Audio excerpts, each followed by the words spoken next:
From the time the first slabs were poured, the big city developers brought in by the homies had controlled everything about the subdivision. Even that term, subdivision, was ludicrous, yet they held on to it. Yet the homes behind him were the newest and nicest for 100 miles or more. Wasn't this going to create jobs? Wouldn't this lead to greater economic prosperity? That is an excerpt from the book The Big Empty by author Loren Steffy. In this special podcast series, we're going to focus on current economic and cultural issues faced by the state of Texas, its governments, and its citizens. We're going to explore these issues through the lens of Loren Steffy's book. The Big Empty is set in 1999 and is a tale about the sense of place and tells the story of a fictional company, AzTech, which moves or builds a semi-conductor plant in the dying West Texas city of Conquistador. This attempt is beset by the clash of culture and bringing in Silicon Valley tech entrepreneurs to rural Texas. The book also raises multiple economic issues facing Texas as we move towards the mid-21st century. Over this 5-part podcast series, we will consider the following issues facing Texas today: water, power, land investment, housing, and of course, the clash of cultures. I know you'll enjoy this podcast series featuring the book's author, Loren Steffy, as we look at these issues through the lens of his book, The Big Empty. In this episode 3, we consider land and development. Hello, everyone. This is Tom Fox, back again with author Loren Steffy, author of The Big Empty, as we are exploring some of the economic and cultural issues that Loren talked about in the book. First of all, Loren, welcome back. Thank you, Tom. Great to be here. So, Loren, one of the major topics of conversation in Texas has always been commercial investment. And you've really hit that directly on the head in this book. And so I wanted to use how the town got the company to actually move there as the setup and use that to explore the myriad of ways the state of Texas primarily helps companies relocate to Texas, the cost of that, and who pays for it, although I think we all know the answer to that. So how did Conquistador get the plant to move there? Yeah, they got the plant to move there through a series of tax incentives. And I didn't go into a lot of detail in that in the book because, quite frankly, as a work of fiction, that would probably be rather boring and tedious for most readers, and especially those outside of Texas. But I do reference the fact that there were tax breaks given. And one of the things that some of the characters worry about, if you're having all this building, right? A big new plant, new neighborhood, very nice houses. And if you're not collecting tax revenue from some of that or all of that, you have a drain on resources without a revenue increase that matches it. It puts the community in a difficult spot. So we had, I should say, something in Texas called Chapter 313 incentives, and that allowed counties to discount property taxes or school district property taxes, I think up to 1/3, but perhaps lower. And I really wanted to use that to explore, how does the school district make up that revenue? Could they increase residential property taxes? Do they have to go for additional bond issues? Obviously, I'm fascinated by these topics, and I know you are too, and we could probably geek out, but how does a county, particularly a rural county, plug in or get funds to plug in those lost revenues? The theory behind it is if you give the tax break to the company, then it comes in, it creates all these jobs, and the people will then buy houses and pay the taxes. It actually might work better in a rural area where people are likely to locate in the same town. But you've seen in urban areas where we offer these big tax breaks, and people may not be living in the same place, or they may not buy homes at all, or whatever. There's a lot of variables there, and you're betting on the fact that you're going to be able to make up the tax losses over time with growth in the community. And of course, it's not just about that one plant. There are all the related jobs that come in, and as more people move to town, then you have more small businesses open and all that kind of stuff, and it's this wonderful, prosperous thing that all works out in the end. But what we've seen is that really isn't the case, and one of the big issues, I think, has been school districts. And you look at the amount of tax incentives that are being given, or the tax subsidies that are given away to these companies, it's disproportionate to the benefits that come back. And that's really the big problem, is the tax breaks are so large that it makes it very hard for these communities to earn it back. We had a situation here in Taylor, Texas, which is north of Austin. Samsung's building a big plant. And I know some of these things have changed, but at one point the tax incentives were over $300 million, I believe. And I think it's 1,800 jobs that the plant's supposed to bring. So that's, I did the math at one point, it's like $174,000 a job. Now, that's a pretty good job. And I don't know that communities don't often look at this and ask themselves, is it worth it? Because what's happened is the economic development game has really become a game. Every community does this. Every county does this. Every state does this.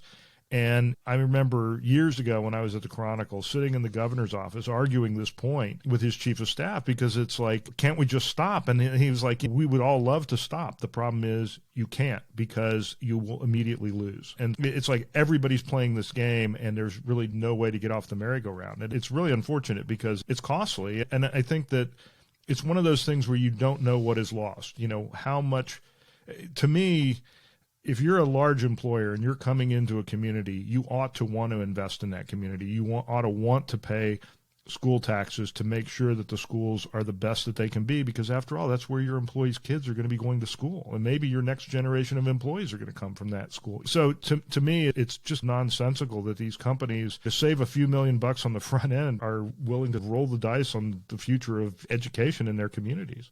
So this story is, as we have said several times, set in a very rural area, but the problems you've just discussed occur in large metropolitan areas. And Yep. I would point to Austin, which has a massive Tesla plant on the east side of town now.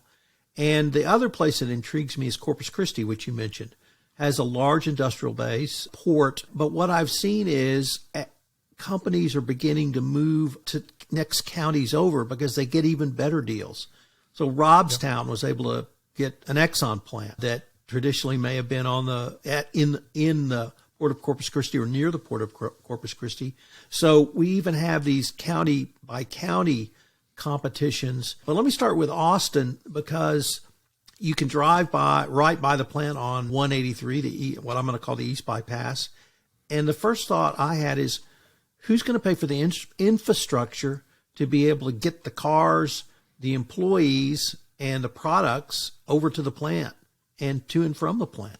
How do we think about the infrastructure? It's a really good point. There's always a debate. Will the company pay for the roads around the plant? I think that's one debate they're having in Taylor right now. But more importantly, beyond that, if you've got 2-lane country roads and suddenly you're having supply trucks rolling down there times a week, like who pays to widen those roads? Who pays to maintain those roads that are getting a lot more? Ultimately, the county taxpayers do. And it's the same thing I was talking about with the school districts. You have to ask yourself, are the benefits going to be the benefit of the tax break? Is it going to cover all of these things? And in most cases, the answer is no. And one thing I should point out, I was talking earlier about when I did the calculation on how much the tax breaks are per job.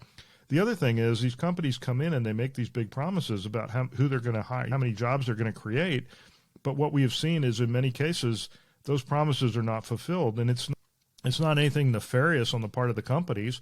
It's, as you know, business climates change. Demand changes. You're building a chip plant north of Austin, and last year or even early this year, it looked great, right? And the government's offering incentives for this, and we're going to bring all this back. Look what's happened to the chip market now, right? It's in the tank. And that's in a massive turnaround in less than a year. Is Samsung still going to hire 1,800 people in Taylor? Who knows? I don't even think they could tell you. We base these economic equations on projections that really have no basis in fact, and it's just an idea. And so it's a crazy thing. But the bigger problem is, how do you stop it? Because you still need to grow. And we've created this system. It's almost like a drug. We are so dependent on these tax giveaways for economic growth that we can't stop. And let me use the Corpus Christi and Robstown example to explore another issue, which is the cost of land. If Exxon wanted to upgrade their Baytown facility, if Exxon wanted to put a new plant along the Houston Ship Channel, the land cost would be extraordinarily high.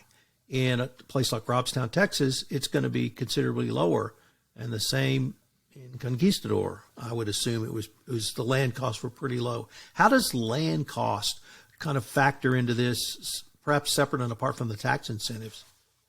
Yeah, it's what I call the resort effect, right? You see it a lot in small, isolated communities, and Aspen, Colorado is a great example of this, right? Aspen used to be a small mining town, and it became a place where, increasingly as more and more investment came in, the joke became the millionaires got pushed out by the billionaires. And, the problem with that is that's great if you want to have a multi-million-dollar house in the hills outside of Aspen. But when you go to the restaurant, you still expect there to be a waiter or waitress there to bring you your food and a bartender to fix you a drink.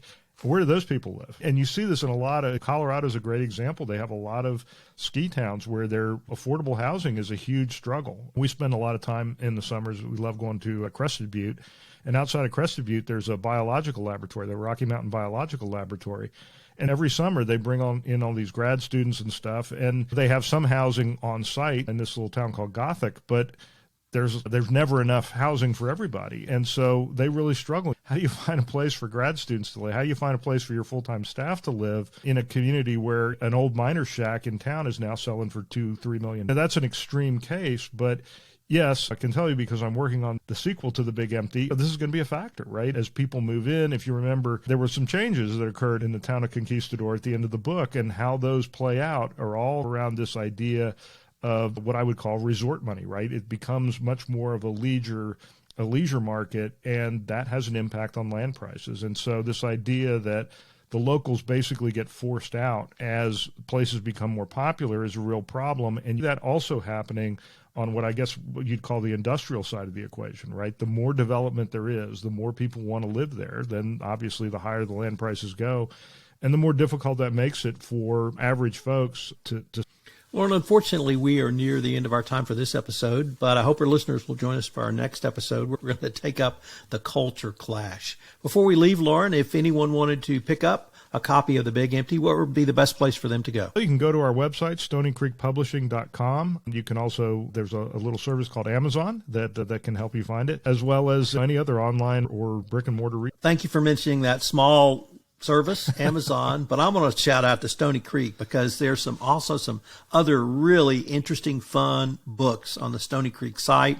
I've had the chance to visit with some of the authors. So check out what Loren's doing at Stony Creek Publishing. If you love baseball, if you love politics, if you love storytelling, it's a great place. So Loren, I look forward to continuing this conversation. Thanks a lot, Tom. Hope you'll join Loren and I for part 4, where we take a look at the culture clash when newcomers move to rural Texas.